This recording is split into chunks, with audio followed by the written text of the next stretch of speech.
आइए दोस्तों शुरू करते हैं 71वीं बीपीएससी के लिए दिसंबर 2024 का करंट अफेयर्स। जैसा कि आप लोगों को पता होगा, प्रतियोगिता दर्पण का करंट शुरू किया गया है रिवीजन के तौर पे। ये मेरा खुद का नोट है, इसे पढ़िए, बार बार रिवाइज कीजिए, लगभग करंट कंप्लीट हो सकता है। जैसा कि प्रतियोगिता दर्पण 2 महीना आगे चलता है, ये दिसंबर 2024 का है, तो इसमें सभी डाटा अक्टूबर माह का होंगे। चलिए शुरू करते हैं। पहला है 5 पुरातन भाषाओं को शास्त्रीय भाषा का दर्जा दिया गया। शास्त्रीय भाषा का दर्जा दिया गया है मराठी को, पाली को, असमिया को, प्राकृत को और बंगाली को। मराठी को, पाली को, प्राकृत को, असमिया को, बंगाली को। कुल मिला के कितने हो गए? अब कुल मिला के 11 हो गए। पहले 6 थे और अब 5 को मिल गया तो 11 हो गए। शास्त्रीय भाषा की संख्या भारत में अब कितने हो गए हैं?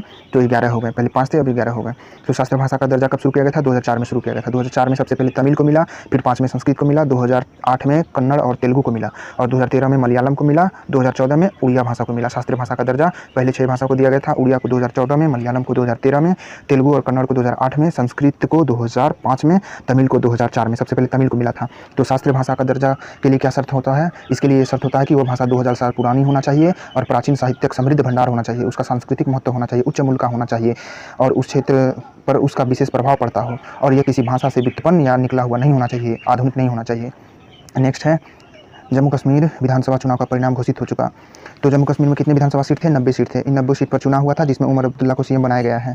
कितने सीटों के साथ? 49 सीटों के साथ उमर अब्दुल्ला की पार्टी बनी है, नेशनल कॉन्फ्रेंस नाम है। उन्होंने 42 सीट जीता था, 6 कांग्रेस का सीट और 1 सीपीएम, मिलाकर 49 सीटों के साथ उमर अब्दुल्ला सीएम बने हैं। 42 को नेशनल कॉन्फ्रेंस 42 सीट जीती थी। उपराज्यपाल मनोज सिन्हा है और डिप्टी सीएम सुरेंद्र शर्मा को बनाया गया था। सुरेंद्र शर्मा को डिप्टी सीएम बनाया गया था। नेक्स्ट है हरियाणा चुनाव। हरियाणा में भी 90 सीट है विधानसभा का, जिसमें 48 सीटों के साथ फिर से वापस आ गई है सत्ता में। वहाँ के राज्यपाल थे बंडारू दत्तात्रेय, जबकि सीएम बने नायब सिंह सैनी। हरियाणा के सीएम बने नायब सिंह सैनी, उस समय राज्यपाल थे बंडारू दत्तात्रेय। 1966 के गठन के बाद पहला अवसर है जब कोई पार्टी लगातार तीसरी बार सत्ता में आई है। हरियाणा में लगातार तीसरी बार सत्ता में आई है बीजेपी, 1966 के बाद पहला अवसर है। नेक्स्ट है देसी गायों को, मतलब देसी गाय को राजमाता घोषित करने वाला पहला राज्य बन चुका है महाराष्ट्र, बन चुका है पहला राज्य। देसी गाय को राजमाता घोषित करने वाला महाराष्ट्र पहला राज्य बन चुका है। नेक्स्ट है नाविक सागर परिक्रमा द्वितीय अभियान। पहला अभियान सागर परिक्रमा का चला था 2017 में, इस बार है 2024 में चला है। इसमें 2 महिला अधिकारियों ने विश्व का परिभ्रमण किया है, मतलब परिक्रमा किया है। INS तारनी के द्वारा, दिलना के और रूपा ए द्वारा। दोनों महिला हैं, लेफ्टिनेंट कमांडर हैं, दिलना के और रूपा ए द्वारा किया गया है। INS तारनी के द्वारा 2 अक्टूबर 2024 को किया गया था। INS तारनी के द्वारा किया गया था। पहला को भी अभियान 2017 में शुरू हुआ था, नाविक सागर परिक्रमा 2। नेक्स्ट है धरती आबा जनजाति ग्राम उत्कर्ष अभियान। धरती आबा जनजाति ग्राम उत्कर्ष अभियान ये कब शुरू हुआ था? 2 अक्टूबर 2024 को। 2 अक्टूबर 2024 को शुरू हुआ था हजारीबाग से, झारखंड के हजारीबाग से शुरू हुआ था। प्रधानमंत्री मोदी ने शुरू किया था। इसका उद्देश्य है जनजाति बहुल गाँवों को सतत विकास पर बल देना। जनजाति बहुल गाँव के सतत विकास पर बल देना। मंत्रिमंडल की मंजूरी 18 सितंबर 2024 को मिला था। मंत्रिमंडल की मंजूरी 18 सितंबर 2024 को मिला था। यह 30 राज्यों और केंद्रशासित प्रदेशों से होकर गुजरेगा। धरती आबा जनजाति ग्राम उत्कर्ष अभियान 30 राज्यों और केंद्रशासित प्रदेशों से कितने जिलों को कवर करेगा? 549 जिलों को कवर करेगा। 2911 ब्लॉक कवर होंगे और 17 मंत्रालय 25 योजनाएं शामिल हैं। इसमें 17 मंत्रालय 25 योजनाएं शामिल हैं। कुल मिला के कितने गांव? 63,843 गांव कवर होंगे। इसमें 63,843 गांव को विकास किया जाएगा धरती आबा जनजाति ग्राम उत्कर्ष अभियान के द्वारा। 63,843 गांव, इसमें 5 करोड़ जनजाति लाभान्वित होंगे और खर्च होगा 79,156 करोड़। 79,156 करोड़ खर्च होगा। नेक्स्ट है landmark judgement series. Landmark judgement series क्या है? यह सुप्रीम कोर्ट द्वारा शुरू किया गया एक वेब पेज है। यहाँ क्या होगा तो इसमें इस वेब पेज में शीर्ष अदालत के ऐतिहासिक फैसलों का सारांश उपलब्ध रहेगा, ताकि निचली अदालत और कानून से जुड़े लोग इसका प्रयोग कर सकें। Landmark judgement series supreme court द्वारा शुरू किया गया। हाल ही में SCO के अध्यक्षकों का परिषद का बैठक कहाँ हुआ था? इस्लामाबाद पाकिस्तान में हुआ। कैमा बैठक था? 23वां बैठक था, अक्टूबर 2024 में हुआ था। यह अध्यक्षता किसने किया है? तो प्रधानमंत्री शहबाज शरीफ की, पाक के प्रधानमंत्री शहबाज शरीफ के द्वारा किया गया। 9 वर्षों के बाद पहला अवसर है जब विदेश मंत्री जयशंकर पाकिस्तान गए। इससे पहले पूर्व में विदेश मंत्री सुषमा स्वराज गई थी। अगला सम्मेलन 2025 में कहाँ होगा? चीन में होगा। SCO के शासनाध्यक्षकों का परिषद का बैठक 2025 में कहाँ होगा? चीन में होगा। SCO में कितने देश हो चुके हैं? तो SCO में अब कुल 10 देश हो चुके हैं। पहले 8 थे, 9वां बेलारूस बना है और 10वां ईरान बना है। 10 देश में कौन कौन से हैं? चीन है, पाकिस्तान है, रूस है, भारत है, Kazakhstan, Kyrgyzstan, Tajikistan, Uzbekistan, Belarus और ईरान है। नेक्स्ट है Europa clipper mission. Europa clipper mission क्या है? तो यह एक ब्लैक होल, अच्छा, बृहस्पति का सबसे बड़ा यह उपग्रह है। इसका अध्ययन करने के लिए नासा ने इसे लॉन्च किया है। यूरोपा क्लिपर अंतरिक्ष यान को फ्लोरिडा के कैंप कैनावेल स्थित कैनेडी सेंटर से फाल्कन हेवी रॉकेट द्वारा लॉन्च किया गया नासा द्वारा। फ्लोरिडा के कैंप कैनावेल केनेडी सेंटर से फाल्कन हेवी रॉकेट द्वारा नासा द्वारा लॉन्च किया गया यूरोपा क्लिपर अंतरिक्ष यान है। यूरोपा क्लिपर बृहस्पति का चौथा बड़ा उपग्रह है। यूरोपा अध्ययन के लिए यह पहला मिशन है। बृहस्पति का चौथा बड़ा उपग्रह है जिसका व्यास पृथ्वी के व्यास का 1/4 भाग है। नेक्स्ट है 23वां राष्ट्रमंडल खेल 2026 में होगा। कहाँ होगा? ग्लासगो में होगा। 23वां राष्ट्रमंडल खेल 2026 में होगा, ग्लासगो में होगा। और कितने खेल इसमें होंगे? 10 खेल होंगे। हाल ही में इसमें से 9 खेलों को बाहर कर दिया गया है। नेक्स्ट है राष्ट्रपति द्रौपदी मुर्मू का पहली बार यात्रा हुआ है अफ्रीका के 3 देशों में, अल्जीरिया में, मॉरिटानिया में, मलावी में। अक्टूबर 2024 में हुआ है। भारत की राष्ट्रपति का ये पहली यात्रा है इन देशों में, अल्जीरिया में, मॉरिटानिया में और मलावी में है। तो अल्जीरिया के बारे में जान लेते हैं। अल्जीरिया की राष्ट्रपति हैं अब्देल मजीद तैबून है। अब्देल मजीद तैबून अल्जीरिया के राष्ट्रपति हैं। द्रौपदी मुर्मू को वहाँ का विज्ञान में डॉक्टरेट मानद की उपाधि दिया गया है। राजनीतिक विज्ञान में डॉक्टरेट मानद की उपाधि उन्हें दिया गया है। नेक्स्ट है मॉरिटानिया। मॉरिटानिया का हेडक्वार्टर कहाँ है? मॉरिटानिया का हेडक्वार्टर नोआकचोट है। अच्छा, अल्जीरिया का हेडक्वार्टर अल्जीरियस था और मॉरिटानिया का नोआकचोट है। और मॉरिटानिया के राष्ट्रपति हैं मोहम्मद औलाद गजौनी। मोहम्मद औलाद गजौनी है राष्ट्रपति मॉरिटानिया के। मॉरिटानिया के साथ भारत के साथ समझौता हुआ है, राजनयिकों की प्रशिक्षण संबंधी समझौता हुआ है। नेक्स्ट है लतावी कह रहे हैं मलावी की राजधानी है लिलोंगवे है। मलावी की राजधानी लिलोंगवे है। वहाँ के राष्ट्रपति हैं डॉक्टर लाजारस मैकार्थी चकवेरा। मलावी के राष्ट्रपति हैं लाजारस मैकार्थी चकवेरा हैं। भारत द्वारा 1000 टन चावल, एक भावाट्रॉन कैंसर उपचार मशीन दिया गया है मलावी को।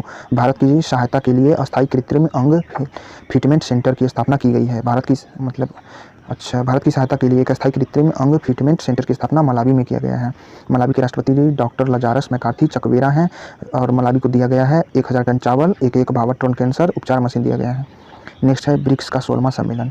ब्रिक्स का 16वां सम्मेलन कहाँ हुआ था? रूस के कजान में हुआ था। यह 22 से 23 अक्टूबर 2024 में हुआ था। इसका थीम था न्यायसंगत वैश्विक विकास और सुरक्षा के लिए बहुपक्षवाद को बढ़ावा देना। न्यायसंगत वैश्विक विकास और सुरक्षा के लिए बहुपक्षवाद को बढ़ावा देना। तो 16वां ब्रिक्स सम्मेलन कजान घोषणा में क्या क्या किया गया? तो यहाँ क्रॉस बॉर्डर पेमेंट की सुगमता के लिए ब्रिक्स पे लॉन्च करने की घोषणा किया गया है। क्रॉस बॉर्डर पेमेंट के लिए ब्रिक्स पे अपना मुद्रा ब्रिक्स पे बनाने की घोषणा किया गया था। ब्रिक्स में कितने देश हो गए हैं? अब 9 देश हैं और 13 पार्टनरशिप देश हो गए हैं। 9 देश हैं, 13 पार्टनरशिप देश हैं। 9 देशों में कौन कौन से हैं? पहले से 5 देश थे और 4 देश अभी मिस्र, इथोपिया, ईरान और यूएई जुड़ गए हैं। मिस्र, इथोपिया, ईरान, यूएई जुड़ गए हैं। पहले से 5 देश थे, भारत, ब्राज़ील, रशिया, चाइना और साउथ अफ्रीका। अब 4 देश जुड़ गए तो 9 देश हो गए। सऊदी अरब अभी औपचारिक रूप से इसकी पुष्टि नहीं किया है। सऊदी अरब और अर्जेंटीना दोनों औपचारिक रूप से पुष्टि नहीं किए हैं। ये भी ब्रिक्स में जुड़ने की घोषणा कर चुके हैं, लेकिन औपचारिक रूप से सऊदी अरब और अर्जेंटीना पुष्टि नहीं किया है। नेक्स्ट 17वां सम्मेलन ब्राज़ील में होगा। ब्राज़ील में ब्रिक्स का 17वां सम्मेलन होगा। ब्राज़ील का महत्व देखें तो ब्राज़ील विश्व के कुल आबादी का कितना है? ब्रिक्स में विश्व के कुल आबादी का 40% आबादी पाया जाता है ब्रिक्स देशों में, और अर्थव्यवस्था 30% पाया जाता है। जीडीपी विश्व के जीडीपी का 30% जीडीपी पाया जाता है और $30 ट्रिलियन की जीडीपी है संयुक्त रूप से सभी देशों को मिलाकर, ब्रिक्स में संबंधित सभी देशों को मिलाकर। 17वां सम्मेलन ब्रिक्स का ब्राज़ील में होगा। फर्स्ट सम्मेलन रूस के येकटेरिनबर्ग में 2009 में हुआ था।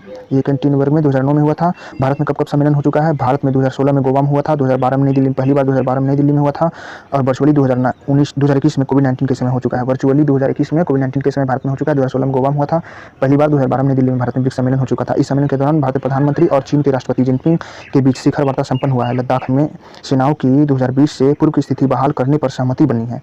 23 अक्टूबर 2024 को हुआ था। इसी दौरान जब 16वां ब्रिक्स सम्मेलन हो रहा था, भारत के प्रधानमंत्री और चीन के राष्ट्रपति को जो बैठक हुआ है, शिखर वार्ता कब हुआ? 23 अक्टूबर 2024 को हुआ। इसमें सहमति बनी कि 2000 लद्दाख में जो झड़प हुआ था 2020 से पहले की स्थिति बहाल करने पर सहमति बना था। सीमा विवाद निपटान हेतु विशेष प्रतिनिधित्व तंत्र की स्थापना 2003 में की गई थी। भारत और चीन के बीच सीमा निपटान हेतु विशेष प्रतिनिधित्व तंत्र की स्थापना कब किया गया था? 2003 में किया गया था, जिसके अध्यक्ष अजित डोभाल हैं और वांग यी हैं। चीन विदेश मंत्री वांग यी हैं। विशेष प्रतिनिधि तंत्र के वांग यी चीन के विदेश मंत्री हैं और अजित डोभाल हैं अध्यक्ष। नेक्स्ट है जमैका के पीएम पहली बार भारत यात्रा पर आए हैं, जिनका नाम है एंड्रयू हॉलनेस जमैका के प्रधानमंत्री हैं, पहली बार भारत आए हैं। नेक्स्ट है 44वां और 45वां आसियान सम्मेलन। 44वां और 45वां आसियान सम्मेलन कहाँ हुआ है? वियतनाम में, लाओस की राजधानी वियंतियाने में हुआ है। वियंतियाने में हुआ है, लाओस की राजधानी वियंतियाने में 44वां और 45वां आसियान सम्मेलन हुआ है। तो आसियान की स्थापना कब हुआ था? 1967 में हुआ था। आसियान में कितने सदस्य देश हैं? 8 अगस्त 1967 को हुआ था और इसमें लगभग दक्षिण पूर्वी एशिया के 10 देश शामिल हैं। इसमें 5 मूल देश थे, आसियान को स्थापित करने वाले Indonesia, Malaysia, Singapore, Fiji, Thailand. Indonesia, Malaysia, Singapore, Fiji, Thailand, ये 5 देश थे आसियान की स्थापना करने वाले। तब 44वां और 45वां आसियान की अध्यक्षता किसने किया है? सेनेलेक्स सियोन डॉक्टर सेनेलोस सियोन डॉन, सेनेलेक्स सियोन डॉन, सेनेलेक्स सियोन डॉन ये वियतनाम के पीएम थे, इन्होंने अध्यक्षता की है। इसी सम्मेलन के दौरान लाओस में ही 21वां भारत आसियान सम्मेलन और 9वां पूर्वी एशिया शिखर सम्मेलन संपन्न हुआ। मतलब इसी सम्मेलन के दौरान लाओस में ही 21वां भारत आसियान सम्मेलन और 19वां पूर्वी एशिया शिखर सम्मेलन संपन्न हुआ है। जबकि 46वां और 47वां 2025 में मलेशिया में होगा। 46वां और 47वां आसियान सम्मेलन 2025 में मलेशिया में होगा। हाल ही में आसियान का 11वां सदस्य बना है तिमोर लिस्ते बना है। 11वां सदस्य तिमोर लिस्ते बना है। ब्रुनई 1984 में बना था, वियतनाम 1995 में बना था, लाओस और बर्मा 1997 में, कंबोडिया 1999 में बना था। इस प्रकार मिला के 10 एक 11 सदस्य 11वां तिमोर लिस्ते हो चुके हैं। नेक्स्ट है, ब्रिटेन ने भारत समुद्री सीमा से 1700 किलोमीटर दूर हिंद महासागर स्थित चागोस द्वीप समूह को मॉरिशस को लौटाने का फैसला किया है।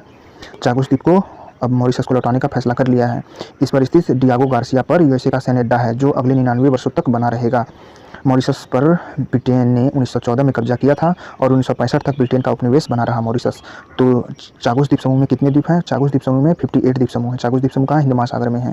अभी डियागो गार्सिया द्वीप वही है चागोस द्वीप समूह में, जिस पर यूएसए का सैन्य अड्डा 99 वर्षों तक बना रहेगा। 1914 में मॉरिशस पर अधिकार किया था ब्रिटेन और छोड़ा कब? 1965 में। इंडोनेशिया के नए राष्ट्रपति बने हैं प्रबोवो सुबियांतो बने हैं, जिन्होंने भारत की यात्रा भी किया है। अभी तक दूसरा सबसे बड़ा मंत्रिमंडल है प्रबोवो सुबियांतो का इंडोनेशिया में। अब तक का दूसरा बड़ा मंत्रिमंडल बन चुका है। उनमें सदस्य की संख्या 109 है, इसलिए इसे रेड एंड व्हाइट कैबिनेट कहा जा रहा है। इंडोनेशिया में रेड एंड व्हाइट कैबिनेट क्या है? तो इंडोनेशिया के नए राष्ट्रपति प्रबोवो सुबियांतो की मंत्रिमंडल में सदस्यों की संख्या सबसे बड़ा है, मतलब कि अब तक का दूसरा बड़ा है। कितना है? 109 सदस्य हैं उनमें, जबकि पहली बार इंडोनेशिया में 1965 में 132 सदस्यों वाली मंत्रिमंडल बनी थी, इसलिए इसे रेड एंड व्हाइट कैबिनेट कहा जा रहा है। नेक्स्ट है, आरबीआई के मौद्रिक नीति समिति का पुनर्गठन किया गया है। आरबीआई के मौद्रिक नीति समिति में कितने सदस्य होते हैं? तो आरबीआई के मौद्रिक नीति समिति में 6 सदस्य होते हैं। 6 सदस्य, 3 आरबीआई के सदस्य होते हैं, जैसे शक्तिकांत दास थे, देवदत्त पांडा थे, राजीव रंजन थे, और सरकार की ओर से नामित थे नावेश कुमार थे, सौगत भट्टाचार्य थे और एक राम सिंह थे। तो आरबीआई की मौद्रिक समिति में कितने सदस्य होते हैं? 6 सदस्य होते हैं। 2025-26 के लिए रबी फसलों की एमएसपी घोषणा कर दिया गया था। रबी फसलों के लिए एमएसपी 2025-26 के लिए गेहूं का 2425 रुपया था, 150 रुपया बढ़ाया गया है। जौ का था 1980 रुपया, 130 रुपया बढ़ाया गया था। सर्वाधिक वृद्धि किया गया है रेसपीड प्लस सरसों में किया गया है, 5950 रुपया क्विंटल है, 300 रुपया का वृद्धि किया गया। सर्वाधिक वृद्धि रेसपीड प्लस सरसों में किया गया था। 25-26 के लिए रबी फसलों की एमएसपी वृद्धि सबसे अधिक सरसों प्लस रेसपीड में 300 रुपया 5950 कुंटल हो गया, अभी बढ़ाकर। मसूर का 6700 कुंटल प्रति रुपया हो गया। गेहूँ का 2425 मान लेते हैं, 2425 रुपये 150 रुपया बढ़ाया गया था 25-26 में एमएसपी। नेक्स्ट है, किस देश ने कोयले से विद्युत उत्पन्न के सभी संयंत्र बंद कर दिए हैं? हाल ही में ब्रिटेन ने कोयले से संबंधित सभी संयंत्रों को बंद कर दिए। विश्व का पहला कोयला आधारित संयंत्र कब लगाया गया था? लंदन में 1882 में थॉमस एडिसन द्वारा लगाया गया था। विश्व का पहला कोयला आधारित संयंत्र कब लगाया गया था? तो 1882 में लगाया गया था, थॉमस एडिसन द्वारा लगाया गया था। ब्रिटेन ने 2030 तक सभी विद्युत उत्पादन नवीकरण स्रोतों से करने का लक्ष्य घोषित किया है। नेट जीरो 2050 तक लक्ष्य ब्रिटेन का नेट जीरो 2050 तक है, और बोला है कि सभी विद्युत उत्पादन वो नवीकरण स्रोतों से करेगा 2030 तक ब्रिटेन। नेक्स्ट है, महारत्न कंपनी। महारत्न कंपनियों की संख्या कितना हो गई है? 14 हो गई है। हाल ही में एचएएल को दिया गया है। नवरत्न कंपनी की संख्या 24 है, जैसे सेल हो गया, आईओसी हो गया, जीआईएल गैल हो गया, और बीएचईएल हो गया, बीपीसीएल हो गया, पीएफसी हो गया, पीजीसीआईएल हो गया, एचपीसीएल हो गया, आरईसी हो गया, ओआईएल हो गया, ऑयल हो गया, सीआईएल हो गया, एचएएल हो गया। मतलब टोटल 14 हो गए हैं महारत्न। नवरत्न 24 हो गए हैं। नवरत्न का दर्जा होना चाहिए, मतलब महारत्न बनने के लिए नवरत्न का दर्जा होना चाहिए, शेयर बाजार में सूचीबद्ध होना चाहिए, औसत कारोबार 25,000 करोड़ का होना चाहिए, निवल संपत्ति 15,000 करोड़ का होना चाहिए, और लाभांश 5,000 करोड़ का होना चाहिए। किसी कंपनी को महारत्न कंपनी का दर्जा मिलना है तो उन्हें निम्न शर्तों का पालन करना होगा। मतलब ये शर्त होना चाहिए, नवरत्न का दर्जा मिलना चाहिए, शेयर बाजार में सूचीबद्ध होना चाहिए, औसत कारोबार 25 करोड़ का होना चाहिए, और निवल संपत्ति 15,000 करोड़ का होना चाहिए, और लाभांश 5,000 करोड़ का होना चाहिए। नेक्स्ट है, मतलब पीएम इंटर्नशिप योजना शुरू किया गया। पीएम इंटर्नशिप योजना शुरू किया गया 3 अक्टूबर 2024 को। पीएम इंटर्नशिप योजना का उद्देश्य क्या है? तो रोजगार हेतु इंटर्नशिप सुविधा देना है। चुने गए युवाओं को 6,000 रुपये की राशि ज्वाइन करते समय दिया जाएगा, और 5,000 रुपया प्रतिमाह इंटर्नशिप मिलेगा। ये 500 रुपये संबंधित कंपनी द्वारा दिया जाएगा, CSR के तहत दिया जाएगा, और 4500 रुपये सरकार के द्वारा डीबीटी के माध्यम से डायरेक्ट छात्रों को दिया जाएगा। तो पीएम इंटर्नशिप योजना शुरू किया गया 3 अक्टूबर 2024 को। इसका उद्देश्य क्या है? तो रोजगार हेतु इंटर्नशिप सुविधा देना। इसमें कितना रुपया दिया जाएगा? राशि ज्वाइन करते समय 6,000 दिया जाएगा, और महीना में कितना? 5,000 रुपया महीना दिया जाएगा, जिसमें से सरकार 4500 डीबीटी के माध्यम से देगी और 500 रुपया संबंधित कंपनी CSR के तहत देगी। नेक्स्ट है कॉर्पोरेट मंत्रालय द्वारा संचालित होगा ये। तो पीएम इंटर्नशिप योजना किस मंत्रालय द्वारा संचालित होगा? कॉर्पोरेट मंत्रालय द्वारा संचालित होगा। चयनित युवाओं को पीएम जीवन ज्योति बीमा योजना और पीएम सुरक्षा बीमा योजना के तहत बीमा भी दिया जाएगा। तो चयनित युवाओं को पीएम जीवन बीमा ज्योति योजना और पीएम जीवन ज्योति योजना और पीएम सुरक्षा बीमा योजना का भी बीमा दिया जाएगा। शर्त इसके लिए क्या है? तो उम्र होना चाहिए 21 से 25 वर्ष होना चाहिए। इंटर्नशिप के लिए 21 से 25 वर्ष होना चाहिए उम्र, और आय 8 लाख रुपया प्रति वर्ष होना चाहिए। 8 लाख रुपया से ज़्यादा नहीं होना चाहिए आय। अगले 5 वर्षों में 1 करोड़ युवाओं को 500 शीर्ष कंपनियों में इंटर्नशिप प्रदान करना है। इसका लक्ष्य है अगले 5 वर्षों में 1 करोड़ युवाओं को 500 शीर्ष कंपनियों में इंटर्नशिप प्रदान करना है। 2024-25 में 1.25 लाख को मिल चुका है। 2024-25 तक 1.25 लाख युवाओं को इंटर्नशिप मिल चुका है और 500 में 1 करोड़ युवाओं को देना था 5 वर्षों में। पीएम इंटर्नशिप योजना के तहत 3 अक्टूबर 2024 को शुरू किया गया था। नेक्स्ट है Forbes India ranking 2024। Forbes India report 2024 में सबसे भारत के अमीर हो गए। 24 में मुकेश अंबानी थे, गौतम अडानी थे और सावित्री जिंदल तीसरा अमीर। भारत में सबसे अधिक मुकेश अंबानी, दूसरा अडानी और तीसरा सावित्री जिंदल। व्यापार 2024-25 की तिमाही रिपोर्ट आ गया है अप्रैल से सितंबर 2024 का। व्यापार 2024-25 की पहली तिमाही रिपोर्ट अप्रैल से सितंबर का आ चुका है। इसमें देख लेते हैं। वस्तुगत निर्यात हुआ था 213.22 अरब डॉलर का निर्यात हुआ था, जिसमें वृद्धि 1% हुआ है, और आयात 350 अरब डॉलर हुआ था, 6% आयात में वृद्धि। घाटा -137 अरब डॉलर का घाटा हुआ है। वस्तुगत व्यापार में 137 अरब डॉलर का घाटा हुआ, 213 अरब डॉलर का निर्यात हुआ था, 350 अरब डॉलर का आयात हुआ था। सेवा में निर्यात किया गया था 180 अरब डॉलर का, 9.8% सेवा निर्यात था। 2024-25 की पहली तिमाही में सेवा निर्यात में 9.8% का वृद्धि हुआ था, 9.8%, 180 अरब डॉलर का निर्यात, जबकि आयात हुआ था 97 अरब डॉलर का, 97.39 अरब डॉलर का, 9.6% का वृद्धि हुआ था इसमें। तो कुल सरप्लस रहता है सेवा क्षेत्र में भारत का 82 अरब डॉलर का रहा है, 82 अरब डॉलर का सरप्लस रहा है। तो कुल वस्तु और सेवा व्यापार कितना हुआ? निर्यात 393.22 अरब डॉलर। भारत का कुल वस्तु प्लस सेवा व्यापार का निर्यात 393.22 अरब डॉलर का निर्यात हुआ, 4.8% का वृद्धि हुआ, 4.8% का वृद्धि, और आयात हुआ था 448.05 अरब डॉलर, 6.8% का वृद्धि। मतलब कि वस्तु प्लस सेवा व्यापार में आयात सबसे ज़्यादा वृद्धि हुआ है, 6.8% वृद्धि, जबकि निर्यात 393 अरब डॉलर के साथ 4.8% की ही वृद्धि हुआ था। व्यापार घाटा कितना हुआ भारत का? 54.83 अरब डॉलर। कुल व्यापार घाटा भारत का है वस्तु प्लस सेवाओं में 54.83 अरब डॉलर का था। ये 24-25 का दूसरी तिमाही का था। नेक्स्ट है विश्व भुखमरी सूचकांक 2024। विश्व भुखमरी सूचकांक में भारत का रैंक कितना है? 2024 में भारत का रैंक है 127 देशों में। 2023 में भारत का 111 था, 2024 में भारत का भुखमरी सूचकांक 105 है। स्कोर है भारत का 27.30 अंक है। भूख की सीरियस स्थिति वाले 36 देशों में भारत शामिल है। भूख की सीरियस स्थिति वाले 36 देशों में भारत शामिल है। फर्स्ट रैंक आया है, 22 देशों को मिला है विश्व भुखमरी सूचकांक हमारे इंडेक्स में। भारत के पड़ोसी देशों में देखें तो पाक को 109 स्थान मिला है, अफगानिस्तान को 116 स्थान मिला है, नेपाल को 68 मिला है, बांग्लादेश को 84 स्थान, बर्मा को 74 स्थान मिला है और श्रीलंका को 56वां स्थान मिला है। श्रीलंका को 56वां स्थान मिला है विश्व भुखमरी सूचकांक में। श्रीलंका को 56वां, नेपाल को 68वां, बांग्लादेश को 84वां और पाक को 109वां मिला, अफगानिस्तान को 116वां। 22 देश को फर्स्ट स्थान मिला था, भारत को 105वां मिला है। 127 देशों में भारत का 27.3 अंक था। 2023 में इसे 111 स्थान मिला था। इसे जारी किया जाता है हंगर हिल्स, कुछ ऐसे नाम है, वही जारी करता है, जर्मनी का संस्था है, वेल्थर हंगर हिल्स द्वारा जारी किया जाता है। इसके मानक क्या क्या हैं? मानक है अंडर न्यूट्रिशन देखा जाता है, अंडर वेट देखा जाता है, चाइल्ड स्टेटिंग देखा जाता है, बच्चों का चाइल्ड स्टेटिंग देखा जाता है, ऊंचाई देखा जाता है, चाइल्ड मर्टिलिटी देखा जाता है। अंडर न्यूट्रिशन देखा जाता है, अंडर वेट बच्चे देखा जाता है, चाइल्ड मर्टिलिटी देखा जाता है, चाइल्ड स्टेटिंग देखा जाता है। 5 वर्ष से कम आयु के बच्चों को इसमें शामिल किया जाता है।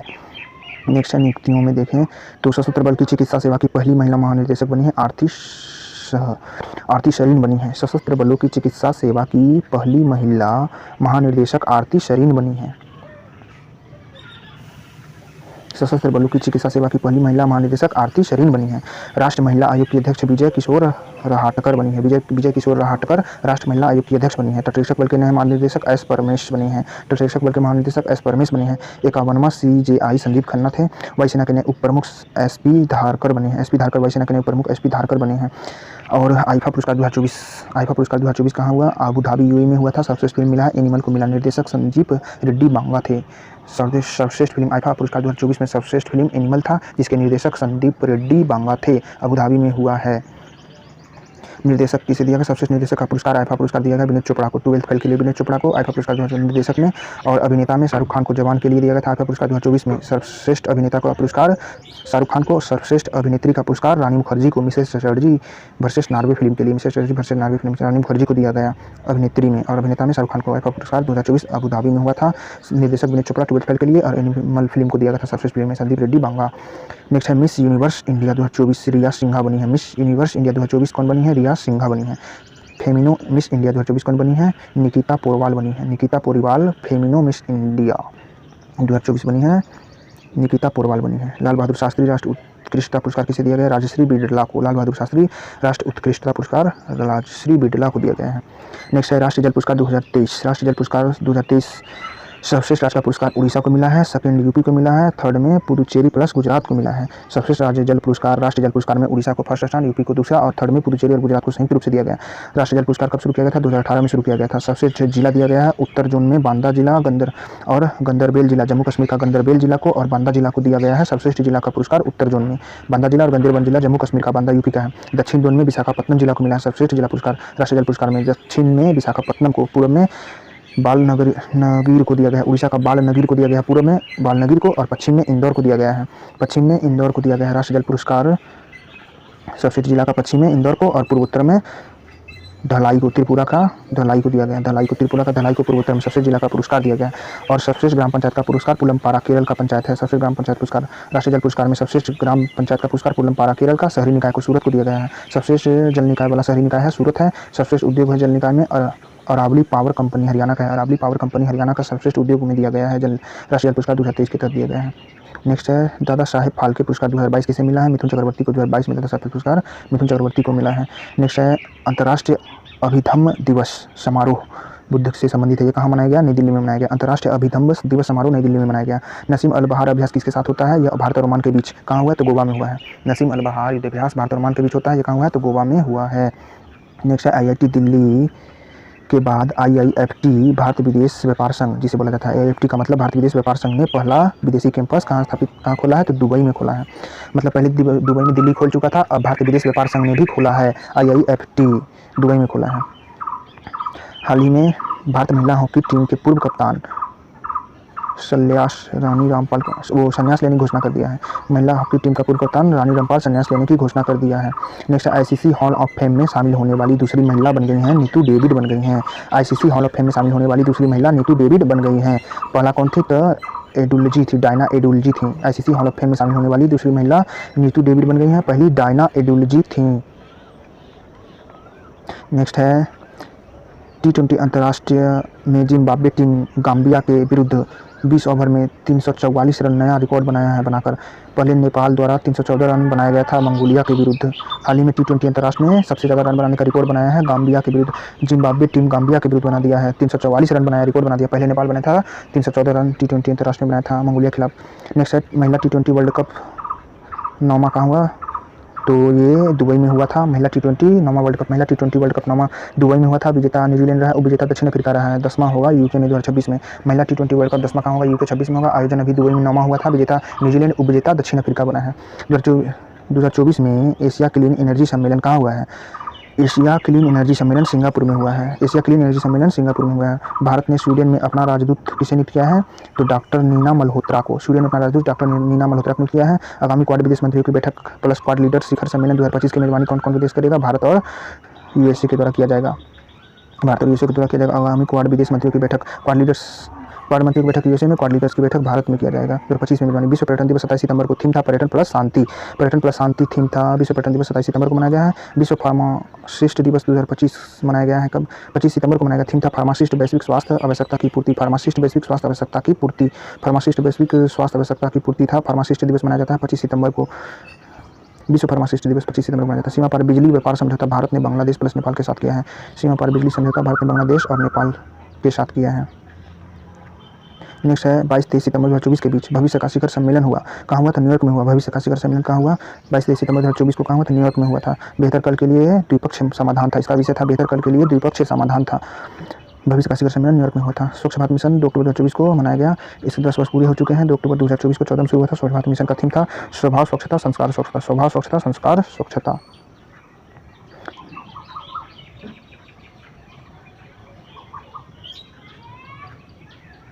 नेक्स्ट